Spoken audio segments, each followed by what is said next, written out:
Cette émission est entièrement conçue et réalisée par des membres de la communauté.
Alors, je propose comme prière les litanies au Saint-Esprit. C'est à la page 5 du livret Prière en lien avec la consécration montfortaine. Le Père de Montfort nous demande souvent de prier les litanies du Saint-Esprit. Parce que ce qu'il nous enseigne, sa dévotion, c'est un don du Saint-Esprit. Alors, il faut le demander à l'Esprit Saint. Alors, en réponse, vous dites « Viens en nous ». Don du Dieu très haut, source de grâce, feu sacré, onction spirituelle, esprit de vérité, esprit de sagesse et d'intelligence, esprit de conseil et de force, esprit de science et de piété, esprit de crainte du Seigneur, esprit de grâce et de prière, esprit de componction et de confiance, esprit de douceur et d'humilité, esprit de paix et de patience, esprit de modestie et de pureté, esprit consolateur, esprit du Seigneur qui remplit l'univers, esprit d'infaillibilité qui dirige l'Église, Esprit Saint, exauce-nous. Amen. Prions, daigne Seigneur, nous assister sans cesse par la vertu de votre Esprit Saint, afin que, purifiant par sa bonté les tâches invisibles de nos cœurs, il nous délivre encore de tous les maux, par Jésus-Christ notre Seigneur. Amen. Alors, pour les nouveaux et les nouvelles participantes, on vous a remis la prière, pas la prière, mais le texte d'introduction, où vous avez une courte biographie du Père de Montfort et aussi le plan des différentes sessions que nous donnerons en préparation à la consécration. Et je posais les questions suivantes. Quelles sont les conditions à la Montfort pour se consacrer à Jésus par Marie? Je disais qu'il faut bien comprendre ce dont il s'agit. Et c'est pour ça que nous avons 10 sessions pour mieux comprendre qu'il s'agit d'une pratique de dévotion et une pratique qui est très exigeante. Ensuite, je disais, et c'est très important, il faut se sentir appelé. C'est une vocation, c'est un appel. Montfort nous dit, enfin, qui est celui qui y sera par état? Avant, il avait dit, il y en a qui vont simplement rester à l'extérieur de la dévotion. D'autres vont pénétrer à l'intérieur. Le plus grand nombre va faire 1 degré, d'autres un 2e degré, d'autres un 3e degré. Et là, il pose la question, enfin, qui est celui qui sera par état, c'est-à-dire par mentalité, par manière d'être? Celui-là seul à qui l'Esprit de Jésus-Christ révélera ce secret. Donc, ce que Montfort enseigne, c'est un secret qu'il n'a pas appris dans aucun livre, qu'il a appris de l'Esprit lui-même, et c'est un secret que l'Esprit va nous révéler. Il va enlever le voile. Révéler, c'est cela que ça veut dire, enlever le voile devant ce secret, et ce secret se résume en quelques mots de tout faire par, avec, en et pour Marie, comme on le verra dans nos prochaines sessions. Alors, c'est l'Esprit qui va y conduire l'âme bien fidèle pour avancer, c'est toujours un progrès, pour avancer de vertu en vertu, de grâce en grâce et de lumière en lumière, pour arriver jusqu'à la transformation de soi-même en Jésus-Christ. Si la Vierge ne nous conduit pas au Christ, va nous dire Montfort, c'est une fausse dévotion. Il va même jusqu'à dire c'est une illusion du diable. Alors, il faut que cette dévotion nous conduise au Christ. Alors, c'est ce que nous avons proposé dans notre première rencontre. Et là, aujourd'hui, c'est notre première session. On vous a distribué des feuilles et c'est le sens du sacrement du baptême. Pourquoi j'insiste sur le baptême? C'est parce que Montfort nous dit, dans le numéro 120 de la vraie dévotion, que c'est pourquoi la parfaite consécration à Jésus-Christ, ce n'est pas une consécration à la Vierge, c'est à Jésus-Christ, n'est autre qu'une parfaite et entière consécration de soi-même à la très sainte Vierge, qui est la dévotion que j'enseigne. Ou autrement dit, une parfaite rénovation des vœux et des promesses du saint baptême. Le fondement de cette dévotion, c'est le saint baptême. Quand on parle de vœux du baptême, ce n'est pas le sens des vœux comme « je vous souhaite mes vœux les plus sincères », des souhaits, ou dans le sens d'un vœu juridique comme dans les congrégations religieuses, le vœu de pauvreté, chasteté, obéissance. Quand on parle des vœux du Saint-Baptême, c'est les engagements du Saint-Baptême. Les vœux ou engagements du Saint-Baptême, et on s'engage avec des promesses. Donc, je vais vous parler ce soir surtout du sens profond du sacrement du baptême. Pourquoi c'est pour réaliser vraiment le grand privilège, le très grand privilège d'être baptisé. Ce n'est pas toute la population du monde qui est baptisée. C'est à peine 25% de baptisés dans le monde entier. Il y a des pays où c'est 1,5% de la population. D'autres, c'est 2%, par exemple, aux Indes.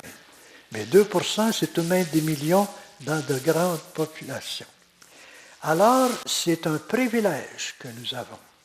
Et il faut en être conscient et consciente, et surtout vivre en conséquence, en lien avec ce don extraordinaire que nous recevons lors du Saint-Baptême.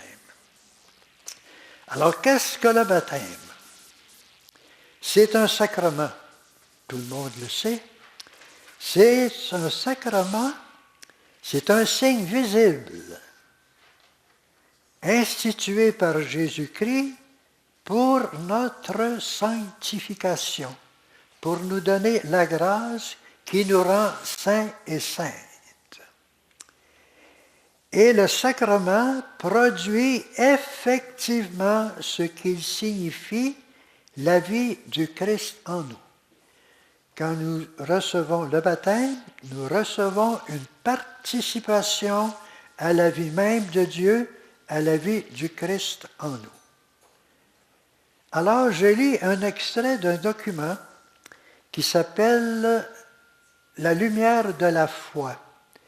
C'est la première encyclique que le pape François a écrite, mais en fait en lien avec ce qu'avait écrit le pape Benoît XVI. Donc, c'est une encyclique qui a été écrite, pour ainsi dire, en 4 mains, les 2 mains de Benoît XVI et les 2 mains du pape François. Et là, il nous parle du baptême. Il va nous dire que c'est l'action du Christ qui nous touche dans notre réalité personnelle. C'est l'action du Christ.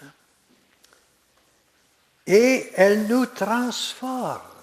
Non seulement elle nous touche, mais elle nous transforme radicalement ou entièrement. Nous rend fils ou filles adoptifs de Dieu, nous rend participants de la nature divine. C'est extraordinaire, ça. On participe à la vie même de Dieu.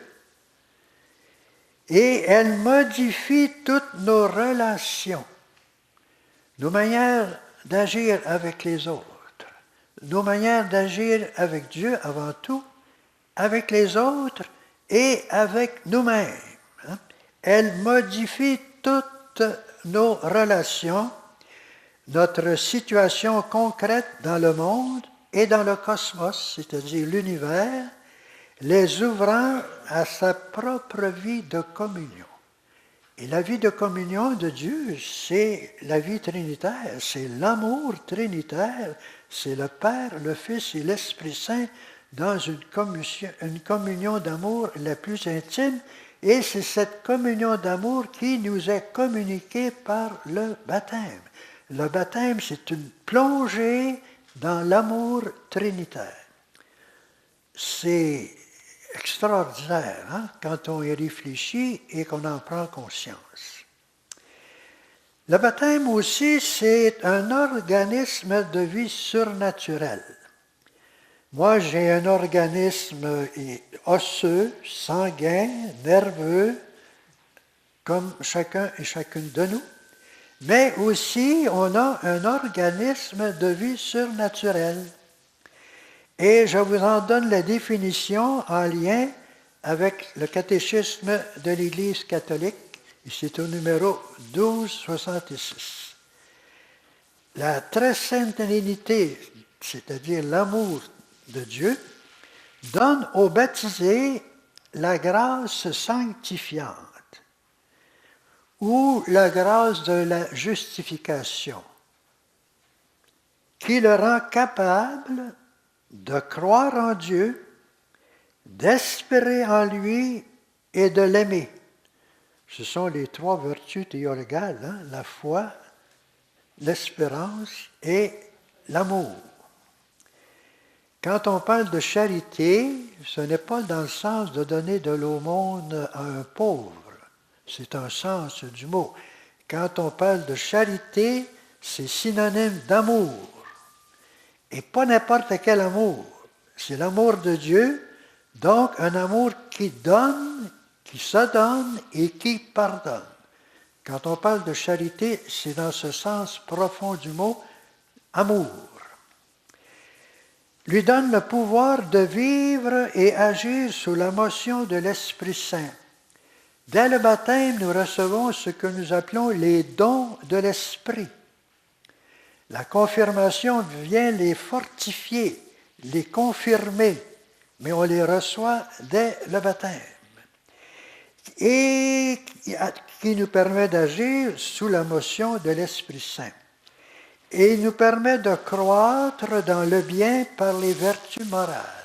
On va voir quelles sont ces vertus morales. Ainsi, tout l'organisme de la vie surnaturelle du chrétien a sa racine dans le saint baptême.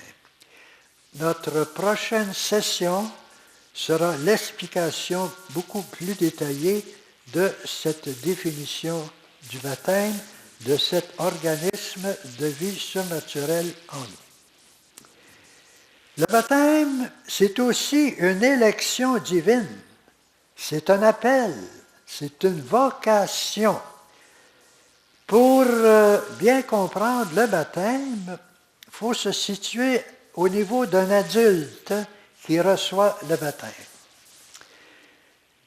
Et l'adulte qui reçoit le baptême donne une réponse libre et responsable à cet appel de Dieu, à cette vocation. Veux-tu vivre de ma vie? Veux-tu participer à la vie divine? Veux-tu participer au Christ qui vit en toi? Tu es libre de dire oui ou non. Alors, le baptême, c'est une réponse libre et responsable à un appel, à une vocation. Quand j'étais missionnaire en Papouasie-Nouvelle-Guinée, je travaillais avec des tribus à l'époque les plus primitives au monde. Avant de baptiser un adulte, ça nous prenait 4 ans de formation sur la Bible, sur les sacrements, etc. Et là, on lui demandait, veux-tu être baptisé? Tu es libre de dire oui ou non. Mais si tu dis oui, tu t'engages. Et c'est un engagement radical. Autrefois, tu pratiquais la polygamie. Maintenant, ce n'est pas selon l'Évangile. Autrefois, tu pratiquais la vengeance. Là, il faut que tu pratiques le pardon. Alors, tu es libre de dire oui ou non. Mais si tu dis oui, tu t'engages. C'est ce qu'on appelle les vœux et les promesses du baptême. L'engagement et les promesses de renoncer à tout ce qui n'est pas l'Évangile, à tout ce qui n'est pas la volonté de Dieu. Donc, à ce niveau-là, on comprend là, que le baptême, c'est très sérieux, c'est un engagement. Et le baptême, cet organisme de vie surnaturelle, là, s'enracine dans nos forces humaines vitales, pour les perfectionner.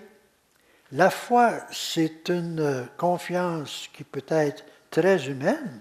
J'ai confiance en un tel ou une telle, j'ai foi en tes qualités. Mais le baptême vient perfectionner cette foi-là, vient la rendre plus forte et vient aussi lui donner une autre vision des événements, vient lui donner comment Dieu lui-même voit les événements. Mais c'est enraciné dans notre foi humaine. Alors, en lui, je vous cite un texte, l'apôtre Paul, il écrivait aux Éphésiens, en lui, c'est-à-dire dans le Christ, là, Dieu nous a élus. C'est Dieu qui nous choisit. Hein? C'est une élection divine. C'est un choix de Dieu, un choix privilégié. Il n'y a pas tout le monde qui est baptisé. Hein? Avant la fondation du monde, hein, de toute éternité, nous étions dans la pensée, dans le cœur de Dieu, hein, pour que nous soyons saints et irréprochables. Le baptême nous sanctifie, hein, pour être saints et irréprochables devant lui, nous ayant prédestinés, hein, dans son amour, à être ses enfants d'adoption par Jésus-Christ, selon le bon plaisir de sa volonté, à la louange de la gloire de sa grâce qui nous a accordé en son bien-aimé. Le baptême, c'est un choix de Dieu, c'est uniquement la grâce de Dieu en nous. Le baptême, c'est aussi une participation à la mort et à la résurrection du Christ. Je vous cite un texte de Saint Paul. Quand je cite un texte de la Bible, ça a une force de conviction beaucoup plus que mes propres paroles. Hein? C'est la parole de Dieu qui est effective et qui agit selon ce qu'elle signifie. Donc, Saint Paul nous dit, enseveli avec lui, le Christ, dans le baptême, avec lui encore, vous avez été ressuscités. Vous avez été ressuscités par le baptême. Attendez pas la résurrection à la fin de la vie, à l'occasion de votre mort. Vous êtes déjà ressuscités. C'est un commencement de résurrection. C'est une première résurrection. Ça peut vous sembler un peu spécial, mais je peux vous le prouver avec des textes de plusieurs auteurs des spirituels, des grands spécialistes, là, comme Saint Fulgence de Ruspin, hein, qui nous dit « Heureux ceux qui ont part à la première résurrection ». L'Apocalypse dit à leur sujet « Heureux ceux qui ont part à la première résurrection ». La seconde mort est sans pouvoir sur eux. Qu'est-ce que ça veut dire sur la seconde mort? Hein? La première mort, c'est notre mort physique, hein, biologique, à la fin de notre séjour sur la terre. Mais il y a une autre mort qu'on appelle la mort spirituelle, c'est la mort du péché mortel. C'est ça, la seconde mort, c'est la mort d'une personne qui est dans le péché mortel sans vouloir s'en sortir, sans vouloir être pardonné. C'est ça, la seconde mort. De même que la première résurrection consiste dans la conversion du cœur, hein? Le baptême, c'est une conversion aussi. C'est la première conversion. Mon papou qui reçoit le baptême, il se convertit, hein, à lâcher des coutumes qui ne sont pas en lien avec les évangiles. Un adulte qui reçoit le baptême se convertit parce qu'il doit changer de style de vie. Donc, ainsi, de même que la première résurrection consiste dans la conversion du cœur, ainsi la seconde mort dans le supplice éternel, c'est-à-dire les peines qui nous privent de la vision de Dieu, c'est ça qu'on appelle l'enfer. Ainsi, chacun doit se hâter de participer à la première résurrection. Ceux qui sont transformés en cette vie, hein, maintenant, par la crainte de Dieu, passent d'une vie mauvaise à une vie bonne, passent de la mort à la vie, et ensuite leur vie est transformée en gloire. La transformation en gloire, ça c'est le ciel. Donc, c'est une participation et à la résurrection du Christ, et ça c'est dès maintenant. Le baptême, je vous le disais tout à l'heure, c'est une immersion dans l'amour trinitaire, dans la tendresse du Père. Hein? Abba, nous sommes son enfant. Dans la douceur du Christ. Hein? Apprenez de moi que je suis doux et humble de cœur. Et dans l'amour de l'Esprit Saint, l'amour de Dieu qui est répandu en nous par l'Esprit Saint, comme nous dit Saint Paul, cet amour qui est toujours un don de soi-même et aussi un pardon. Le baptême, c'est aussi une incorporation au Christ. Nous devenons un seul corps avec le Christ. C'est ce qu'on appelle le corps mystique. Le Christ est la tête, nous en sommes les membres. Et quand on participe au Christ, on participe à tout ce qu'il est, à toutes ses fonctions qu'il a dans les évangiles, au Christ qui est prêtre. Nous avons tous un sacerdoce commun. Moi, en plus, j'ai un sacerdoce ministériel. Et quand on participe au Christ, on participe à tout ce qu'il est, à toutes ses fonctions qu'il a dans les évangiles, au Christ qui est prêtre. Nous avons tous un sacerdoce commun. Moi, en plus, j'ai un sacerdoce ministériel, mais nous sommes tous prêtres du sacerdoce commun. Nous sommes prophètes pas dans le sens de prédire l'avenir, mais dans le sens de proclamer avec audace la vérité de l'Évangile. Et nous sommes tous aussi rois. Nous sommes participants du royaume de Dieu et nous sommes appelés à régner avec le Christ. Donc, autrement dit, comme nous dit encore Saint Paul, être baptisé, c'est revêtir le Christ. Ce n'est pas simplement un vêtement extérieur, c'est vivre vraiment de la vie du Christ en nous. Ce n'est plus nous qui vivons, mais le Christ en nous. C'est ça le baptême. C'est une incorporation aussi à l'Église. Nous devenons membres de l'Église, et l'Église, c'est le corps mystique du Christ. Le baptême, c'est un sacrement nuptial, c'est une noce, c'est une alliance d'amour avec Dieu et son peuple, une alliance d'amour avec Dieu et chacun de nous et chacune de nous. Alors, c'est pour ça, comme dans une noce, comme dans un mariage, c'est une alliance d'amour, c'est un accueil mutuel, un engagement mutuel et réciproque, comme dans un mariage. Hein? D'ailleurs, dans l'Évangile, le Christ souvent nous dit qu'il est l'époux et qu'on doit être avec lui dans cette noce. Et cette noce, ce mariage, cette alliance, c'est un engagement, comme le mariage est un engagement. Et comme le mariage, c'est un engagement exclusif, c'est nous avec le Christ, pas d'autre. Et comme dans le mariage, il y a des promesses de fidélité, d'entente, etc. Donc, nous avons les promesses du baptême qui rejettent toutes ces fausses sagesses du monde pour prendre la vraie sagesse qui est le Christ. Montfort, lui, nous dit, le baptême, c'est un ouvrage admirable. Il nous donne cette définition lorsqu'il nous parle du baptême dans le secret de Marie.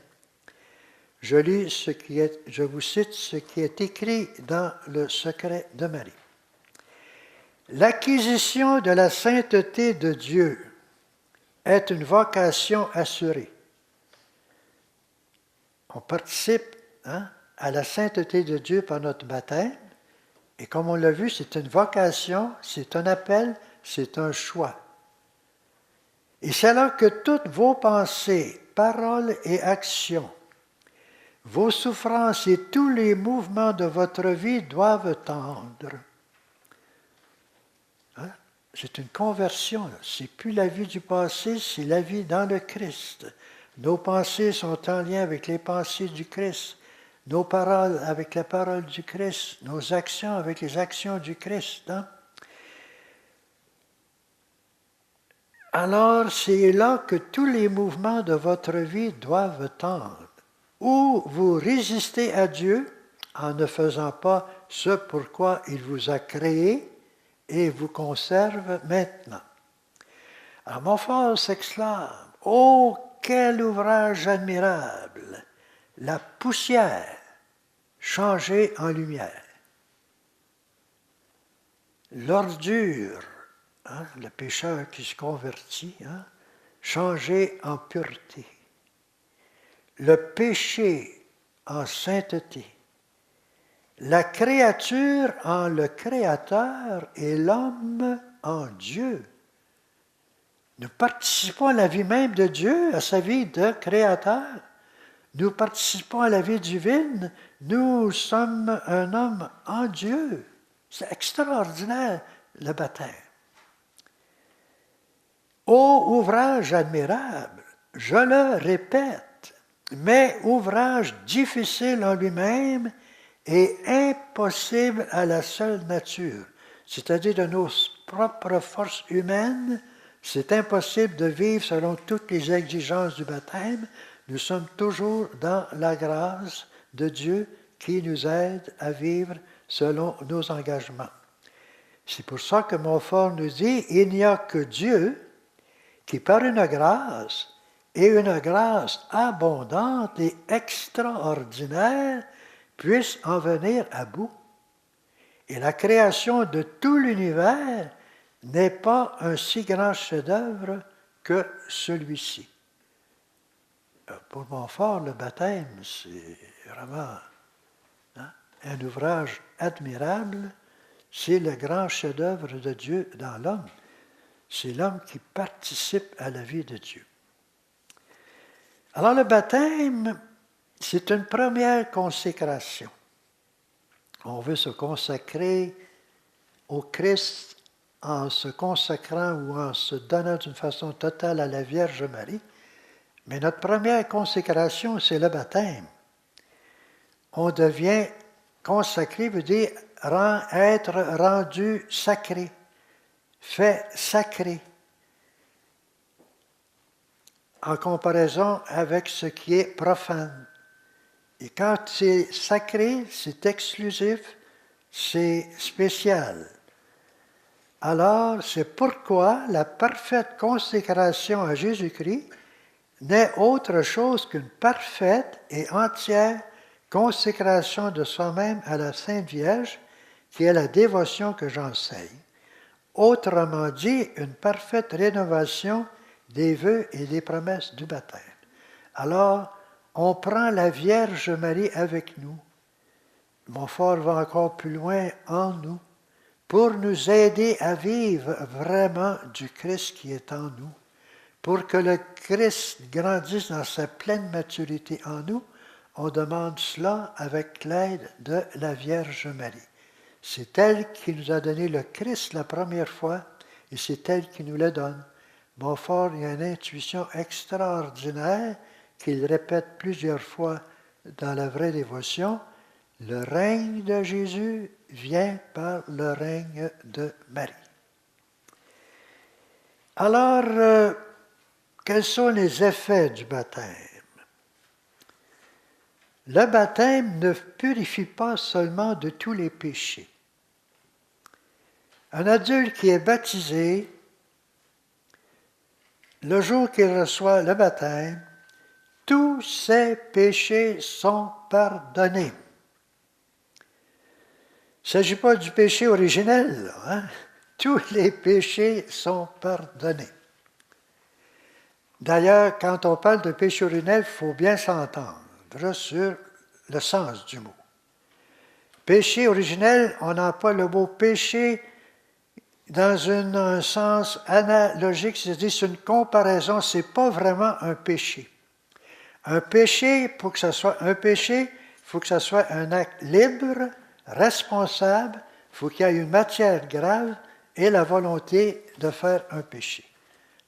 Il n'y a aucune définition du péché originel qui rentre là-dedans. Non? Le péché originel, c'est une expression qui n'est pas dans les évangiles, qui n'est pas dans la Bible à nulle part. C'est une expression qui a été formée par saint Augustin, 3 siècles après Jésus-Christ. Et aujourd'hui, on l'interprète comme la situation de mal dans le monde.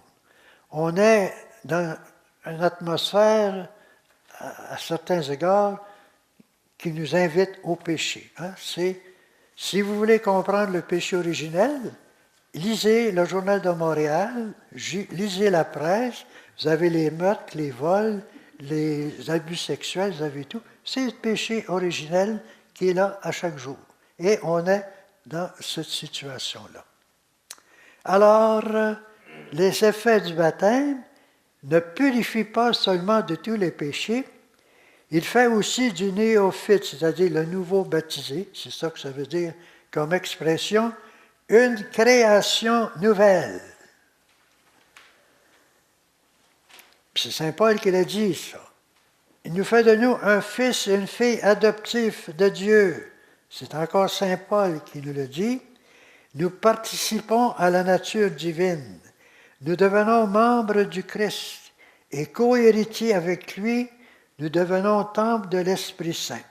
Tout ça, c'est des textes que vous pouvez trouver dans les épîtres de Paul et c'est une citation en provenance du catéchisme de l'Église catholique.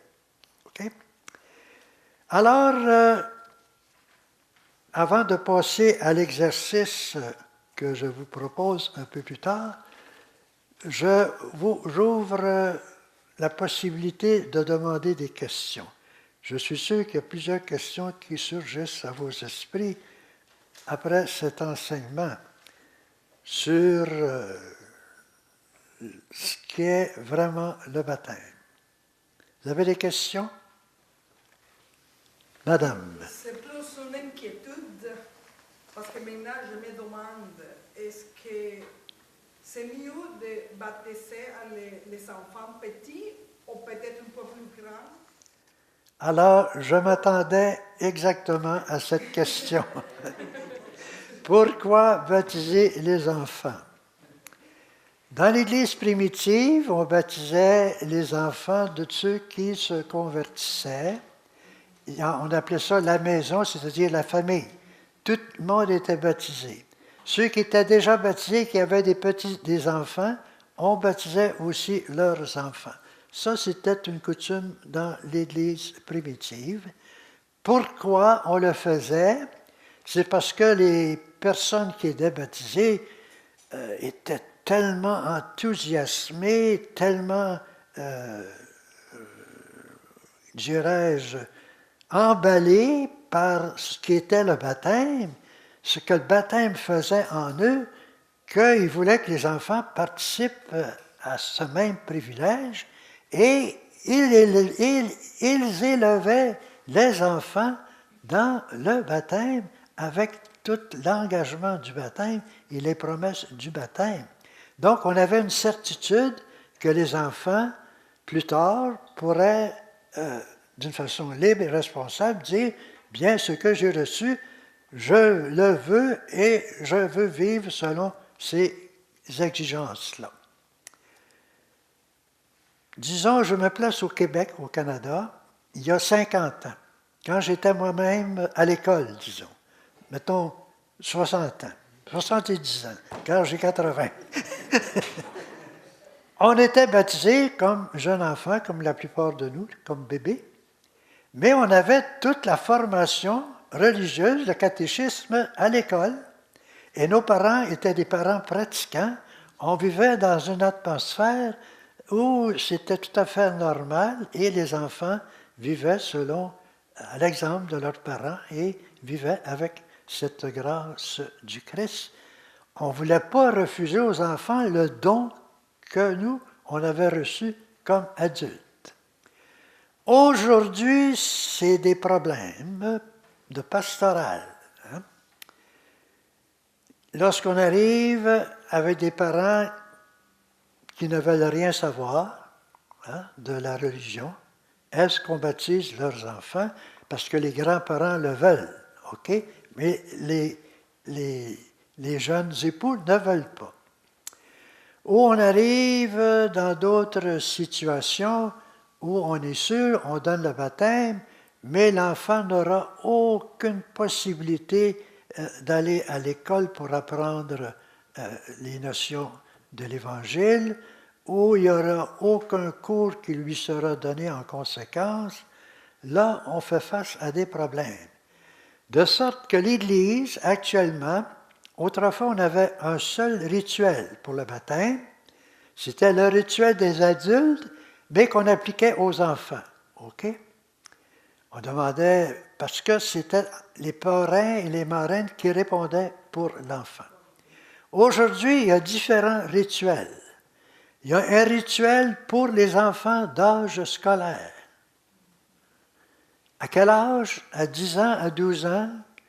Il y a un rituel pour les adolescents. Les adolescents, à quel âge? 18, 19 ans. Puis là, il y a tous les problèmes de la confirmation aussi. Hein? Est-ce qu'on leur donne la confirmation à 12 ans, à 18 ans? C'est des problèmes qui se discutent actuellement dans différentes églises avec différentes décisions.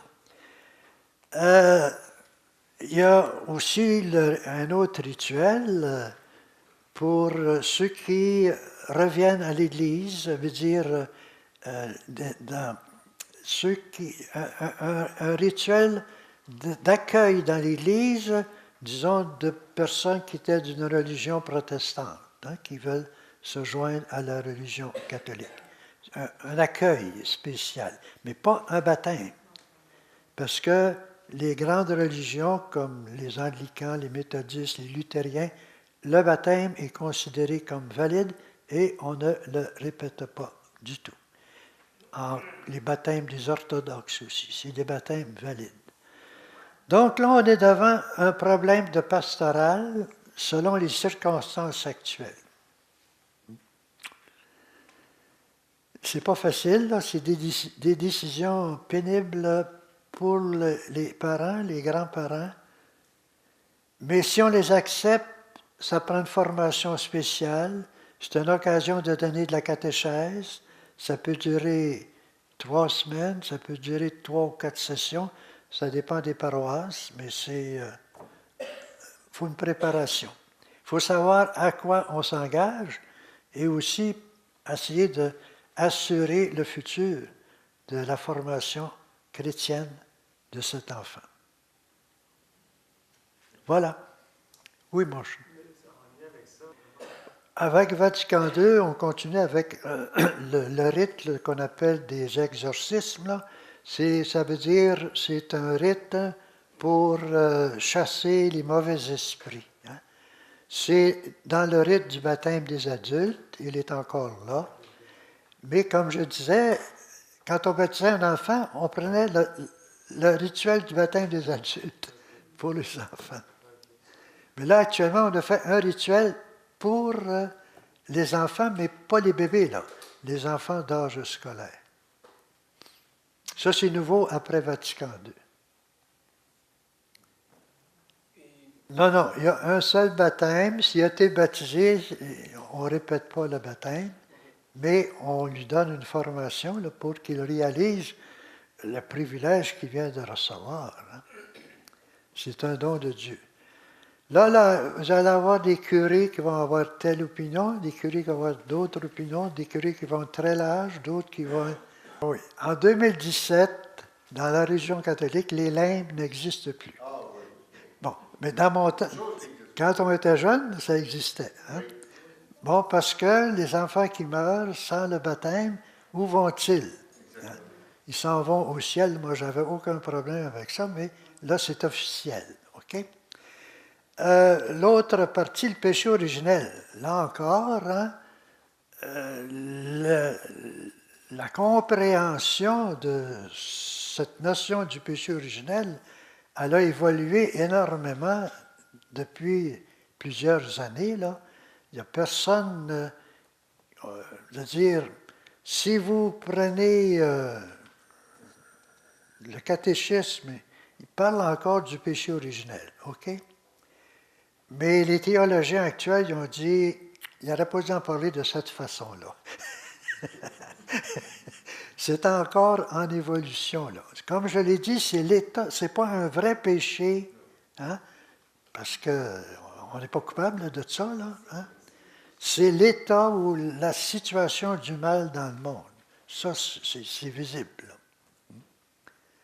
Alors, il y a eu beaucoup d'adaptations, là, selon les théologiens, puis selon les décrets de l'Église, selon le Vatican II, c'est l'Esprit qui nous conduit dans plus d'éclaircissement ou plus de signification en lien avec la parole de Dieu. L'interprétation de la Bible, elle a changé énormément. Okay? Depuis Pie XII. Ça, c'était une révolution. Autrefois, on appelait la Bible à la lettre, là, hein? Mais là, c'est vraiment selon les genres littéraires de chaque écrit. Il y a des écrits, c'est un roman, mais pour nous donner une leçon. Le livre de Jonas, hein, autrefois, on en parlait, quelle sorte de baleine ça peut être pour absorber un type semblable. C'est un roman, c'est un récit allégorique pour nous donner une leçon. Hein? C'est des histoires, des paraboles. Hein? Alors, avant, on interprétait ça, là, on cherchait comment expliquer ça, c'était impossible. Mais là, c'est très possible, hein, dans cette optique-là. Bon, je voudrais passer à la dernière question. La matière du sacrement, c'est l'eau qui coule sur le front, ou aussi il y a le baptême par immersion, on envoie l'enfant dans une piscine, là. L'onction, c'est les huiles qui sont données. Hein, tu as l'huile des catéchumènes, tu as l'huile des baptisés. Et ça veut dire qu'il reçoit l'onction, c'est le signe qu'on devient comme le Christ. Là. C'est ça que ça veut dire. Mais Jean-Paul II, il parle de ça. Il dit qu'on est nourri par l'Eucharistie. Oui, le baptême. Il y a ce qu'on appelle 3 sacrements d'initiation qui sont donnés en même temps à un adulte. OK? Le baptême, la confirmation et l'Eucharistie. C'est 3 sacrements qui vont ensemble. La confirmation confirme, rend plus fort ce qu'on a reçu au baptême, les dons de l'Esprit, et l'Eucharistie vient nourrir le baptême. Quand on célèbre l'Eucharistie, il y a un canon qu'on dit « est rempli de l'Esprit Saint hein? ». Que la communion au corps et au sang du Christ est remplie de l'Esprit Saint, fasse de nous un seul corps et un seul esprit dans le Christ. L'Eucharistie nourrit le baptême. Le baptême, c'est la porte d'entrée, c'est le premier sacrement. Et les autres sacrements, c'est toujours en lien pour renouveler le baptême. Le sacrement de pénitence, c'est pour retrouver le baptême.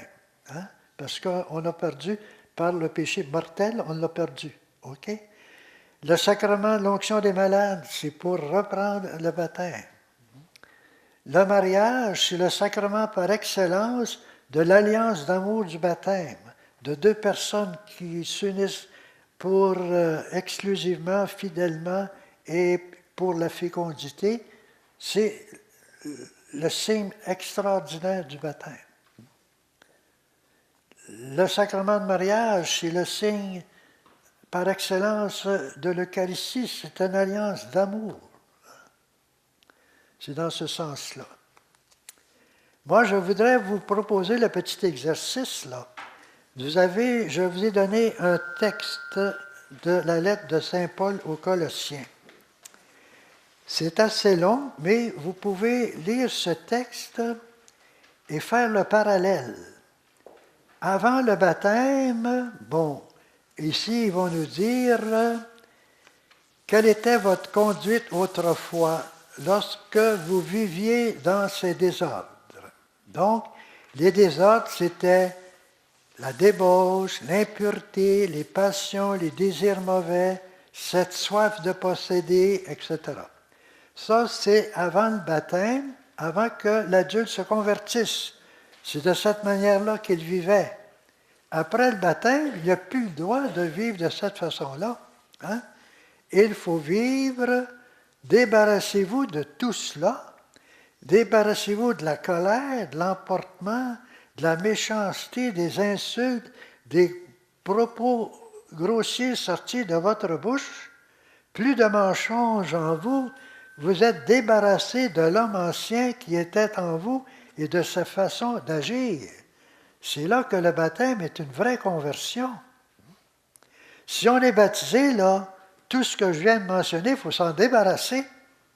C'est ce qu'on appelle les promesses du baptême, le renoncement à tout ce qui est mal. Pour agir avec l'homme nouveau c'est le baptisé, pour se conformer à l'image de son Créateur. Ainsi, vous êtes choisis d'aimer par lui, revêtez-vous de tendresse, de compassion, de bonté, d'humilité, de douceur, de patience. Ça, c'est être baptisé. Ça, c'est la nouvelle vie. L'ancienne vie, elle est détruite. Voilà la nouvelle vie. Autrefois, c'était la vie terrestre. Là, c'est une vie céleste. On vit déjà en ressuscité. C'est une première résurrection, le baptême. Alors, par-dessus tout cela, ayez l'amour, qui est le lien le plus parfait. Et Seigneur, en offrant par lui votre action de grâce à Dieu le Père. Alors, ayez l'amour. Hein? Mais quand on parle d'amour, faut bien se situer là. Bon, l'amour d'un enfant, c'est un amour qui recherche, c'est un amour égoïste. Hein? Si je ne reçois pas, je pleure. OK? Si je reçois, je fais un sourire. C'est tout à fait normal pour un enfant. Quand l'enfant grandit, son amour devient conditionnel, un si. Je t'aime si tu me fais un cadeau, si tu m'amènes au cinéma, si on voyage ensemble, si tu fais ci, si tu fais ça, je t'aime. C'est l'amour au stage adolescent conditionnel.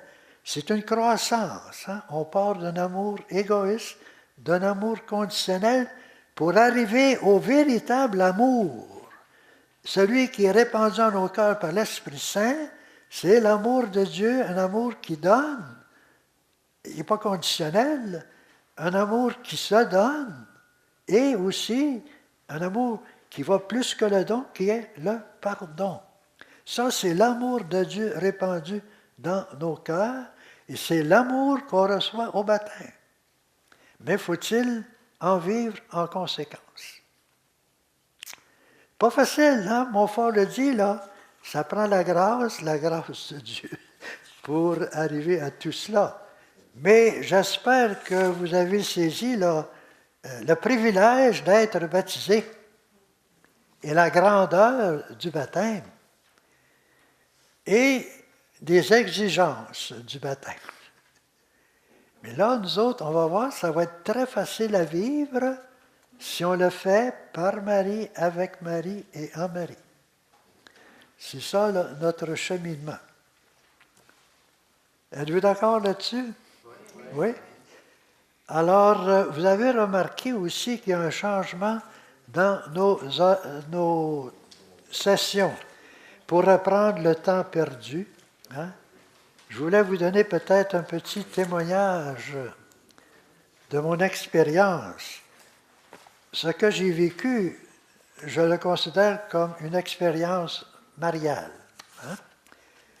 Disons que c'était le soir, j'étais en bicyclette, je faisais un exercice et j'ai une syncope où le cœur arrête, le bicycle continue, il tombe, et moi aussi.